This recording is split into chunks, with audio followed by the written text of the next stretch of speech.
आपणच मग काय करतात? जेवण झालं महाराज, झोपलो, सकाळी उठलो, गणो पाणी टाकलं, आपण समजायचं आपणच. वाढदिवस गेले ना, मी तिला होम बोलायचं, ती बोलतच नव्हती. काही झालं तरी होम बोलायचं, ती बोलानच महाराज. मग आता तुम्हाला सांगतो बरं, तडाखा गणो घरात नसला तरी 8 दिवस झाले हो.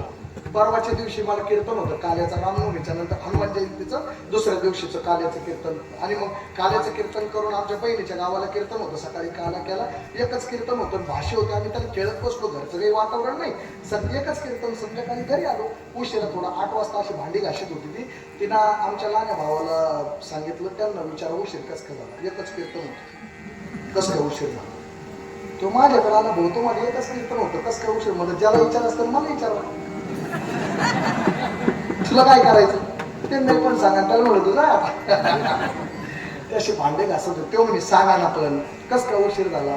ते अशी तिरप्या नजरानं माझ्याकडे पाहत होते. मी त्याला म्हणलं, अरे तुझ्या वहिनीचा भाऊ मला भेटला होता बाबा पेट्रोल पंपवर.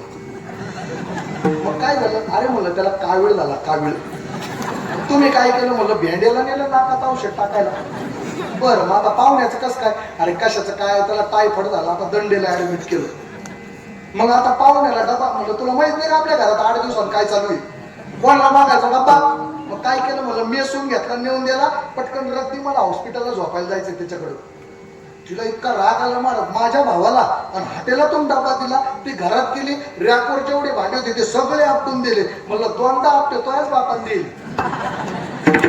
15 मिनिटं चाललं साहेब, जवळ यायची जायची अशी यायची. म्हणलं मग किती उठलं तरी शांत होणारच. मी आपला गप. 15 मिनिटानंतर माझ्याकडे आली. मला म्हणजे ऐका ना, जाऊ द्या ना, होतच असते भांडणं नवरा बायकोची. काय म्हणलं लावून धरायचं ते. म्हणलं मी तरी कुठे लावून धरलं. मग ते म्हणले पण मग आता ऐका ना, तुम्ही म्हणल्यापासून माझा जीव नाही लागला. काय झालं सांगा ना. म्हणलं कशाचं? तुम्ही म्हणले नाही गणूला माझा भाऊ ऍडमिट केला, कोणता केला सांगा ना.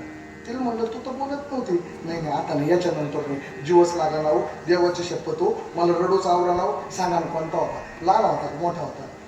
तिला म्हणलं पण तू भांडते बी, मला बोलत नाही ना, आता बळजबरी.